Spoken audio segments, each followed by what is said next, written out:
You can't live in this world today and not be curious.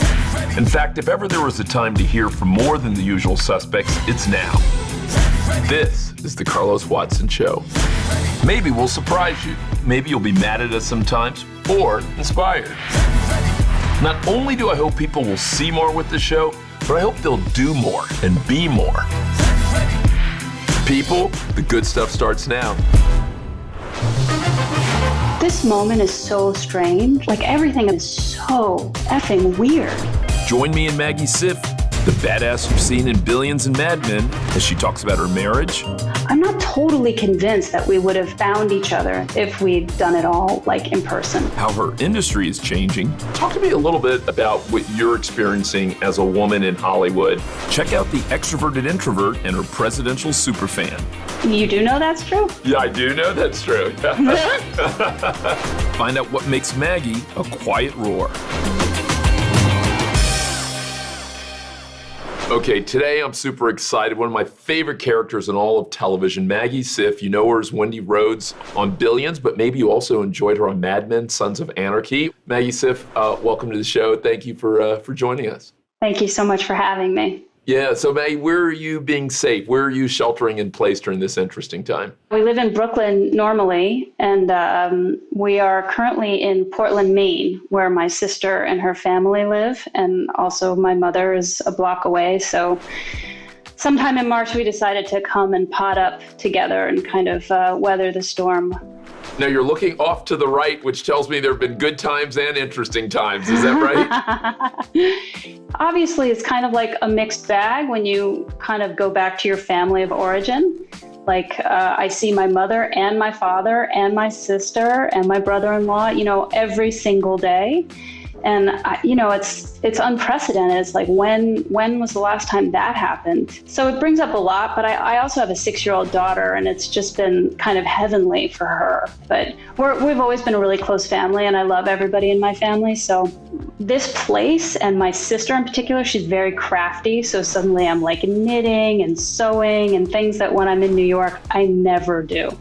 But suddenly I've got like a blanket, and I'm sewing my daughter a dress, and I'm baking, and it's not really the first wave of my nature. So there are these other things that are coming online, which are actually, really enjoyable and use different parts of my brain. And I'm among the people in the world who are like fundamentally unemployed.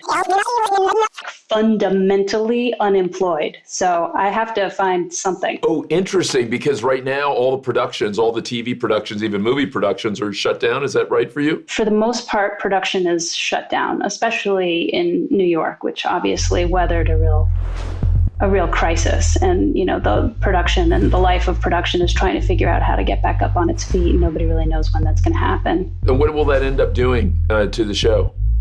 We filmed 7 episodes, and we started to film the 8th. They have scripted 12 for the season. So, if and when we go back, I have no idea how they're going to resume it. If they're going to carry on with the season as scripted, or if they're going to adjust it to the times. I mean, in general, I feel like our showrunners are pretty good at making the show reflect and refract the current events and the world of power and power brokers, and how they negotiate a moment like this. I think would be a really interesting story, and I'm sure they'll get to it eventually. I just don't know if it'll be right when we go back to shooting or not.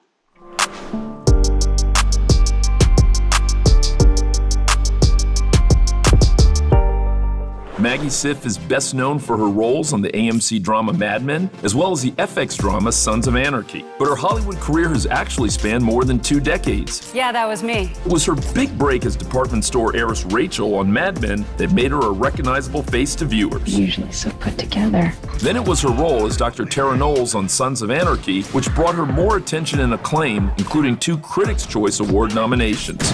Today, she continues to star as psychiatrist Wendy Rhodes on Billions, but frankly, I can't wait to see what's next. So you've been fortunate to do so many different kinds of shows, from independent films to TV shows, from cameos to really kind of meaningful arcs. What's your favorite so far? Or what are a couple of your favorite roles that you've had to date? I have deep emotional attachment to a couple of the characters that I have lived with for many, many years, like Wendy or Tara on Sons of Anarchy. It's like that was 6 years of like a person and a relationship with a family, and and the characters get so intricate and complicated. But Rachel Menken on Mad Men was also like a really inspirational and interesting person to play, and like, very complicated and layered. So, you're going to ply me with drinks and convince me what a terrible mistake I'm making. That is quite a drink. You got in trouble, didn't you? Yeah, I felt like Mad Men was one of the few shows that wire to wire, I really enjoyed every season. And I think I have such an appreciation for how hard that is to do. And it really felt like Matt did something special in crafting those kind of multi-layer characters and plots and storylines.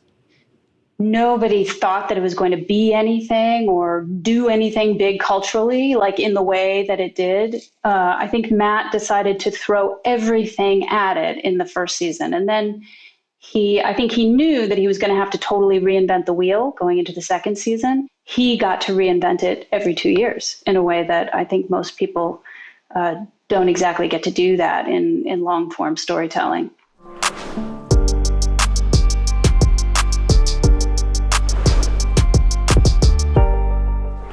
The rise of the Me Too movement began with founder Tarana Burke coining the phrase back in 2006. This is a movement about giving people access to a healing journey. But it was Hollywood that really set fire to the movement in 2017, causing #MeToo to spread virally across the internet. The effects of this movement on our world have been profound, but nowhere has that change been felt more than in the film and TV industry. Talk to me a little bit about what you're experiencing as a woman in Hollywood, and I'm using Hollywood broadly to encompass film and television, etc. Does it feel fundamentally more open, more interesting, more possible in this, I don't know what to call it, but this post-MeToo era, or is it pretty much the same? Like, what's it like when you think about quality opportunities and just kind of moving through the world as an actor, as a female actor? I think it's getting better. I started this show sort of pre-Me Too. Usually, in my experience, women are consigned to, just one sort of narrow band in the storytelling. And I feel like that's opening up. Representation in film and television across the board needs diversity. Like, there need to be more female writers and directors. And until women and women of color and, everything are really creating the stories, then, our roles are not going to be as prismatic and complex as they should be. And let me tell you something. The only thing that separates women of color from anyone else is opportunity. But, I feel like that world is shifting, and all along in my career, especially as a woman, there's a lot of anxiety, about getting older. I think a lot of actresses carry around this like incredible anxiety about hitting hitting 30, hitting 40, hitting 50, that everything's going to fall away. And I feel like as I've come up on those landmarks myself, my experience is that there's increasingly like more there than I thought there would be. And I think that has to do with the world of how proliferating television is and how many shows there are. And there's just more room for more voices. I think there's a long way to go, but I do think it's moving in the right direction.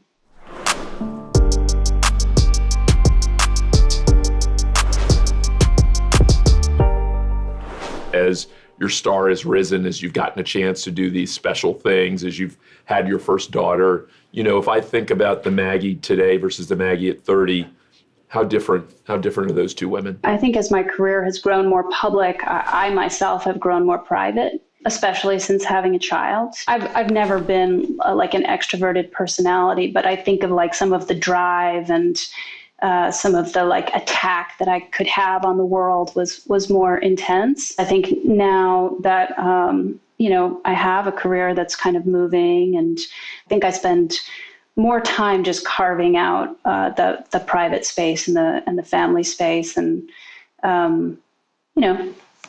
being a little bit more interior. Think of yourself as shy or as an introvert? I think of myself as being sort of like careful about like how I speak. I have an allergy to social media. I couldn't possibly tweet or post or make proclamations. Maybe that's me. Maybe it's a controllingness, but I think it's a kind of reserve. And do you mind if I ask, do you think that comes fundamentally from a place of fear, or from a place of, I just prefer it this way, or from a prior set of experiences, or where do you think that comes from? Because I imagine a lot of people actually would want more of you. Do you know what I mean? They would ideally see you, enjoy your work, and probably at some level are kind of desirous of, almost, more of you in that public sense. I have causes and I have things that I would love to trumpet about, but it would bring along with it a whole lot of pressure to share parts of my private life that I don't want to share. And I think it would make me very self-conscious. I just really believe in the power of language and the power of speech, and, what we say and how we say it. It's so powerful. Who do you admire in terms of how they use words? Because I encounter you not only as an actor, but I think of you as a former English major. And so whose usage of words do you admire, or do you enjoy? So, the way I'm speaking about it, I guess I'm speaking a little politically in some way. I think Obama was like a masterful speaker.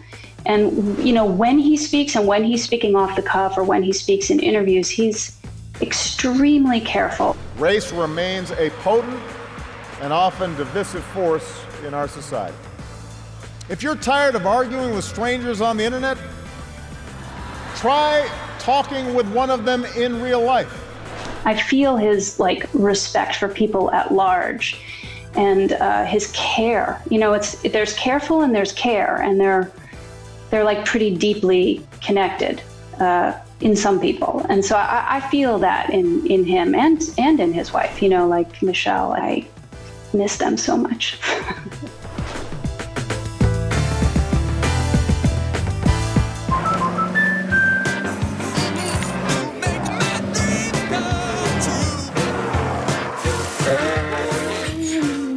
The "You've been dreaming about this car since you were 8" policy from American Family Insurance.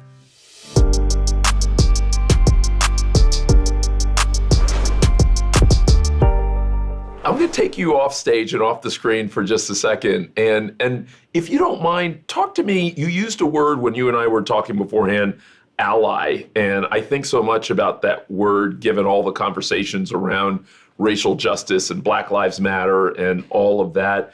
How have you been impacted by this new conversation that seems to, not only here in the U.S., but all around the globe? Is that a new one for you? Is that an existing one? And how have you experienced that? How have you thought about that? It's been a part of a conversation that I feel I've been part of for a while, and something I've really cared about.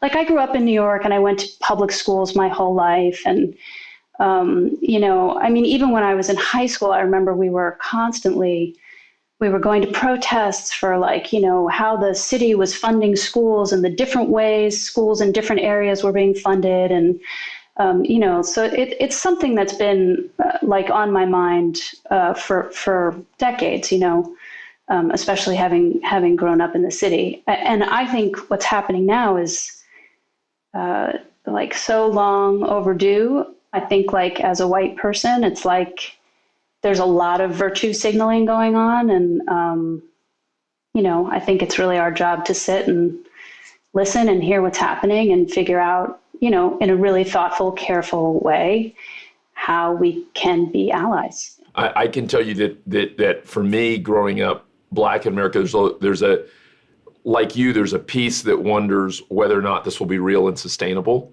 or not. Happy that we're having the conversation, definitely unequivocally happy that people are engaging in the conversation. Appreciate that for a lot of people, it's hard to have the conversation on all sides, but also wondering, can we turn this into something meaningful so that a lot of the things that we still see, we're not seeing a year or 5 years or 10 years from now. I'm reaching for hope myself. I'm asking them how optimistic they are about whether real change can happen. And so kind of curious to hear kind of how it's, how you've experienced this moment is so strange. Right, Pandemic and the isolation, and everybody's cut off from their communities, and everybody's living with a lot of fear, and then we have this president who's so incendiary, and there's a part of me that's like, well, did we actually need to live through all of this to get to this place? Which is it's a dark thought, It's like you hope that change doesn't actually have to come at the expense of this kind of violence and bloodshed and children at the border, and it's really does it require all of that terribleness to arrive at something that might actually provoke change? I think that's it's kind of the dark question in my heart right now.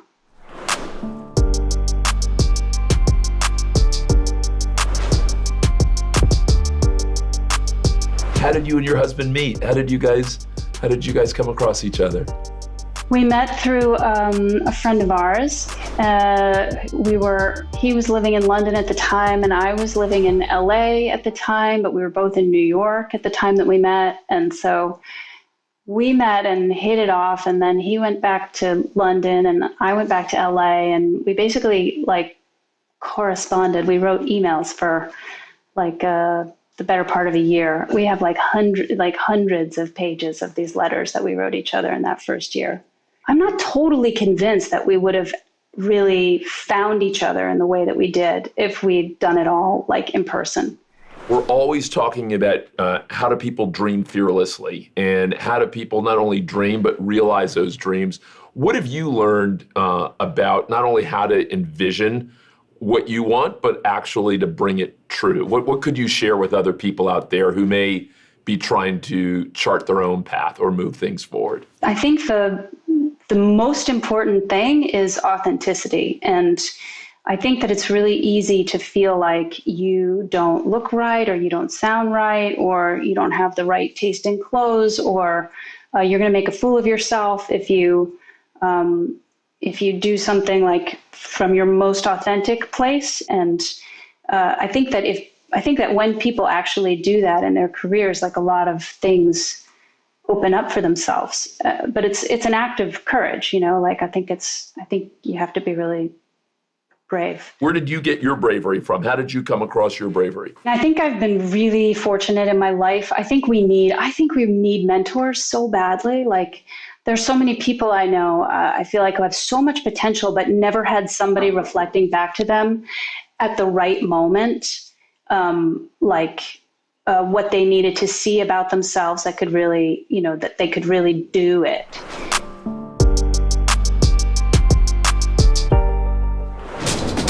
Maggie, let me take you off screen a little bit, and we call this kind of a little bit of our lightning round, and so I'd love to hit you with a few quick. she's. See, that's what makes me nervous right there. The lightning round, I get all tense. Your favorite sport or your favorite exercise? Yoga. The role that you wish you had gotten that you did not get? The character from My Fair Lady, what's her name? Eliza Doolittle. Mm-hmm. Claire Danes got that role. She manages to just bulldoze her way through all sorts of boundaries. Where might we see you in 10 years? Ooh, Italy? Your daughter, when does she make you smile the most? Since we've been in quarantine, she has this little, under the table live all these little animals, these little dogs and cats and spiders and squirrels, and she embodies each of them. She comes up and she's like, and now I'm Selena the cat. And every time she turns into one of these little animals who have been accompanying her during this pandemic moment, I smile because her imagination is off the hook. I bet you've gathered some interesting celebrity fans. Who are one or two of the most interesting celebrity fans who you either come to know are fans of yours or you've actually met? Who are some of those folks? I learned recently that Barack Obama was a fan of Sons of Anarchy, I think. I don't know if that's true, but I was yes. You do know that's true? Yeah, I do know that's true. Really? Yes, it is. It's definitely true. Yeah. And that was pretty exciting. Maggie Siff, I so enjoyed talking with you. I so appreciate you coming on. I appreciate who you are. You've given me a lot to think about. That's really interesting hearing you talk about careful, and even just the way I hear you say the word careful, I can tell how much you were thinking about the word care and the word careful. And so I hope you'll come back. Hope this won't be the only time you come and join me. I would love to. I've loved talking to you. Thanks for having me.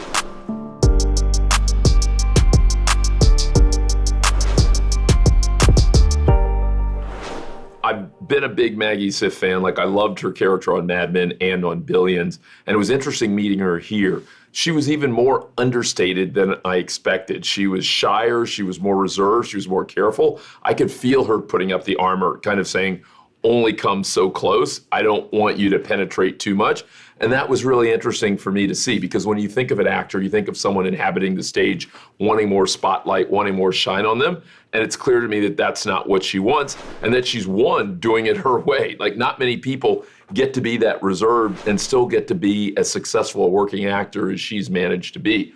The other thing that I remember from this was her talking a little bit about the success of Mad Men and the fact that they didn't think they were going to have season 2 or 3, and so they threw everything at season 1. And it's a reminder that I once learned from Arnold Schwarzenegger. He always said, do everything well right now. Like, this is the only chance you get. And if you do that and you make it magical, then more opportunity may bloom. But if you're the person who's looking up ahead and trying to focus on what's happening in the future, you're not going to make this moment great. So really glad to hear her say that. And last but not least, talk about someone who loves acting and loves the craft of it. I mean, talking to her kind of reminded me years ago of talking to Kobe Bryant and his love of basketball. Both of them, you could tell, like, watched it not just as a consumer, but as a practitioner.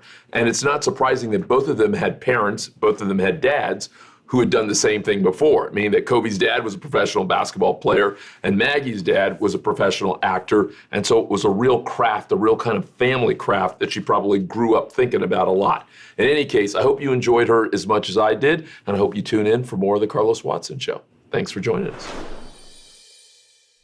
Hey, tune into The Carlos Watson Show. It's like no other. You're going to enjoy it every weekday on YouTube.